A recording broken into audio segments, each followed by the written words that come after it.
Hi, this is Fernando Gómez Sancha from Madrid, Spain. I'm going to present this video of an En Bloc HoLEP, Holmium Enucleation of the prostate. I have devoted a great deal of effort to laser prostatectomy, and I have had experience with most kinds of lasers available. And it is my personal belief that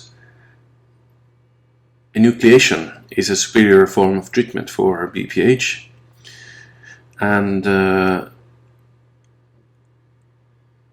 my conviction is that the best way to enucleate a prostate is probably the En Bloc approach. I have described a green light laser En Bloc approach for enucleation of the prostate, and this video shows how this En Bloc approach can be used not only with green light laser but also with holmium laser with a straight firing fiber. As you can see, a circumferential incision is carried out at the apex, marking the separation or the line that separates the sphincter from the apex of the adenoma. So progressively one has to go around this incision and especially try to make it a little deep anteriorly just by the sphincter, because this is the most difficult part to dissect when you use a straight firing fiber. For this step, I think the side firing fiber from the green light laser is optimal, because you can fire upwards without having to tilt the scope.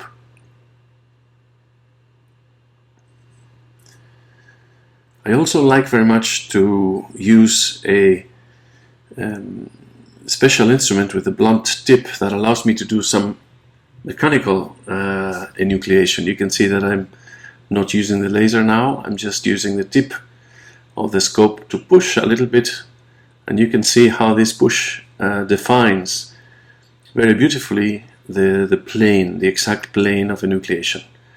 This is a relatively small prostate, and in this case, trying to avoid using too much force for the dissection, I prefer to cut the mucosa first and then use the blunt tip to dissect a little bit more and to make sure that the anatomy is clear, and then that we are in the right anatomical plane of dissection before continuing the energy dissection. There we go. So that is a beautiful interface between the adenoma and the capsule. And another interesting point of this technique is that it allows to liberate the apex at the beginning of the operation. So as you can see, the sphincter is being retracted backwards as we progress with this dissection. That's cutting the crista arthralis on top of the verumontanum.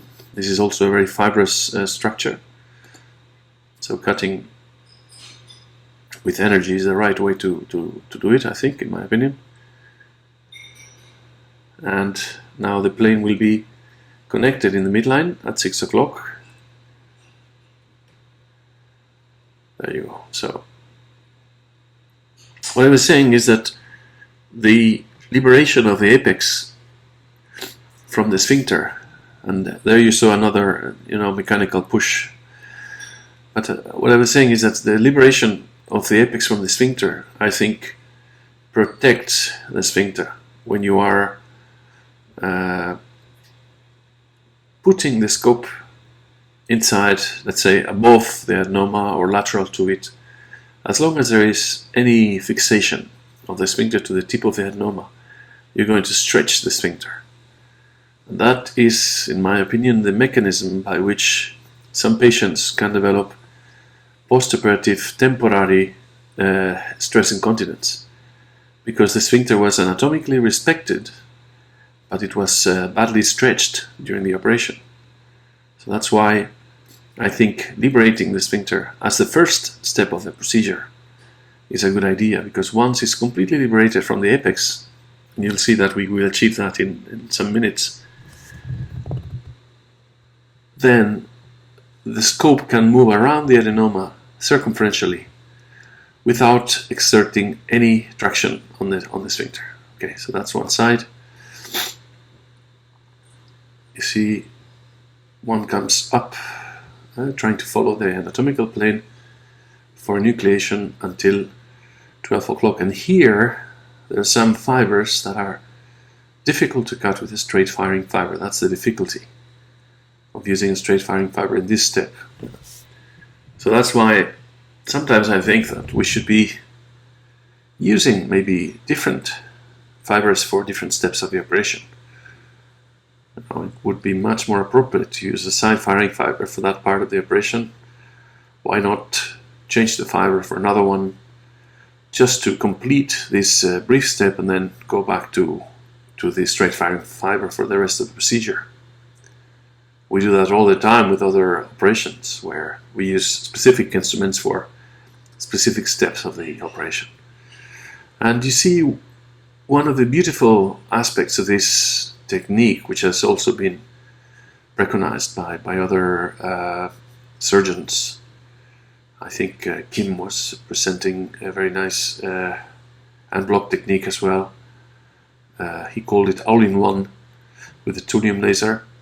You see, once you can go around the adenoma like this, then this becomes very easy, because the line of attack is very, very obvious, and the difficulty that many people have finding the plane in Holmium Enucleation becomes no longer a problem. As you can see, one has to fire preferentially against the edge of the adenoma. So you target the attack line, the line of attack, the line of dissection, but you keep the beam a little bit more close to the adenoma than the capsule. This way you will preserve the capsule, you will not perforate it, and you benefit from the shock wave created by each pulse of this laser that will dissect the adenoma from the capsule. And one has to have a very, very careful management of the fiber tissue distance, so you get just the necessary coagulation effect on the tissue, so as you progress you can control bleeding. So you can see now the fiber is dissecting the adenoma from the capsule in a circumferential fashion. So now we are on the left side of the patient, but one can follow the anterior plane as well. This is the lower part. You can circumferentially attack the prostate, trying to do an even line of attack and to progress towards the bladder neck circumferentially. This is a beautiful technique, and I think it is probably much faster than traditional techniques for enucleation, because you don't have to spend time making deep incisions before starting the enucleation. So here you spend 2 or 3 minutes performing the initial incision at the apex, and the rest of the time you are enucleating tissue. So it's very fast, it keeps the operation time short, which makes it an even more attractive procedure. In this case, this was not a very large gland, but we could perform the operation in only 20 minutes, which is very, very fast. There you go. Once you are able to understand how this procedure works, I think it would be relatively easy to teach to other urologists. I think the Holmium laser enucleation is probably not so difficult to learn as it has been said many times, but it has been taught very badly in the past. If one wants to learn to perform holmium enucleation of the prostate, my advice would be that one has to watch many procedures before considering to try and do it. Many times we run to try and learn by doing, but I think in this procedure it's very important that whoever wants to learn watches many procedures, 10, 20, before sitting down with the patient and start trying to execute the procedure with the help of a mentor. So I think this is the first step, and once you have seen many procedures, you understand how to use the fiber and how to tackle the intraoperative problems, then you can start with the help of a mentor. You can see in this case we are reaching the bladder neck anteriorly, so for that you have to follow the contour of the adenoma, and it's important that you understand that the prostate is spherical. So when you dissect the anterior plane, you have initially to direct your fiber, let's say, pointing anteriorly, and then as you go over the curve of this sphere, which is the adenoma, then you can tilt the fiber again down anteriorly to reach the bladder neck. So by following the plane, keeping close to the adenoma, but still in the anatomical correct plane, then you can reach the bladder neck anteriorly. And here, this is the left side coming up, and when you see that the fibers start changing, initially you see at the bladder neck level anteriorly, you have to see that the fibers start to become vertical. This is a very subtle way to recognize. Here we are under the adenoma, again trying to release the lower part as much as possible.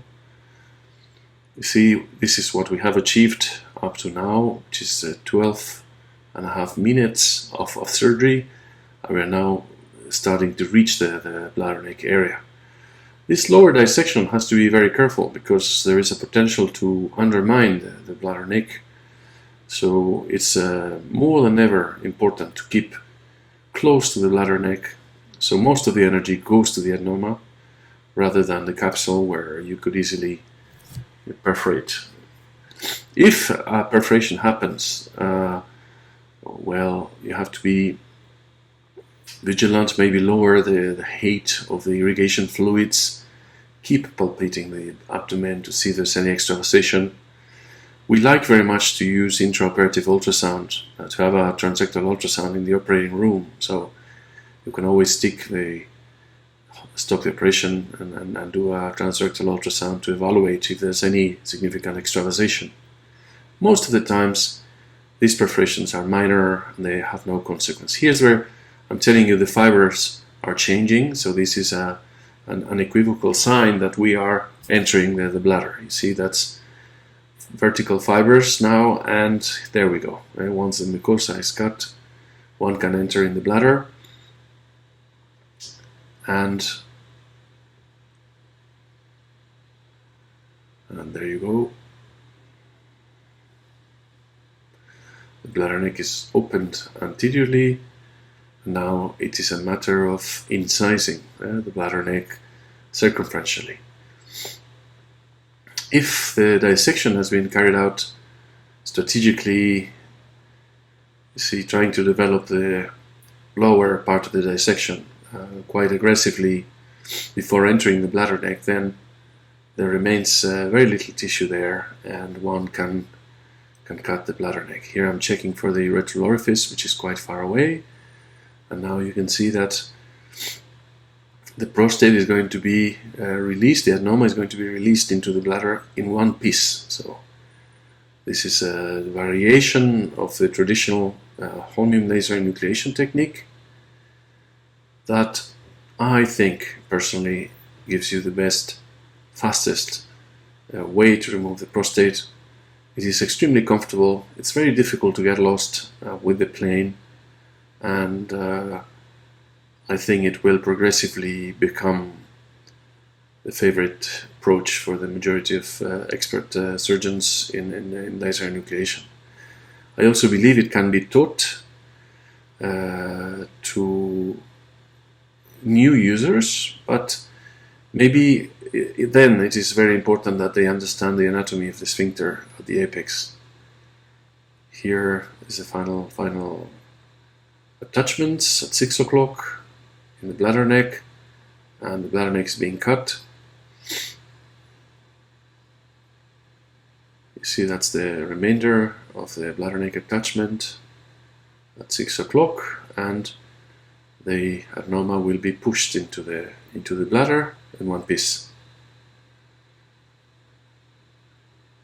So this was a small prostate, so it took 20 minutes, but I would say that most prostates, maybe not the huge extraordinary cases, but most prostates can be enucleated in under 1 hour. Also, with the development of the fast Morsellation blades from the piranha system, we can do a very fast Morsellation that takes only minutes. You have to understand that this is not an edited video clip, it's just a complete video clip. We did not cut anything, and you see it's been 16 minutes now, so that's the time the enucleation took place in this relatively small prostate gland. I think it was something like 40 or 50 grams of total volume. And you can see and distinguish the capsule.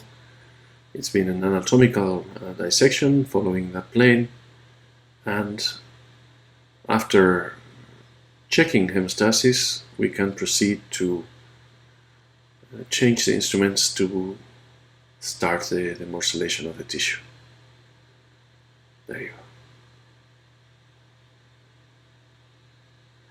Laser prostatectomy is evolving fast, and as we get more and more experience, we tend to try new ways of performing things that are more and more efficient and also quite safe. These patients typically have a catheter overnight, and catheter is removed the next morning. I have a fast-tracked way of removing the catheter, which is initially we wash out the bladder. You can see the preservation of the sphincter is magnificent, is great. So these patients are going to have perfect continence and perfect deobstruction, durable, everything you would want from a prostatectomy.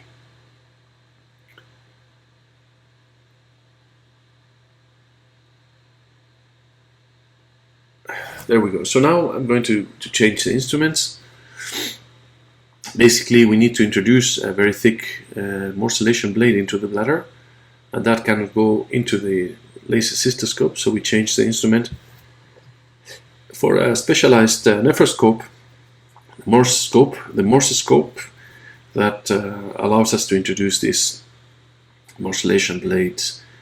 It's fantastic to use this piranha system with the fast Morsellation blades, because they provide you with a very fast Morsellation speed.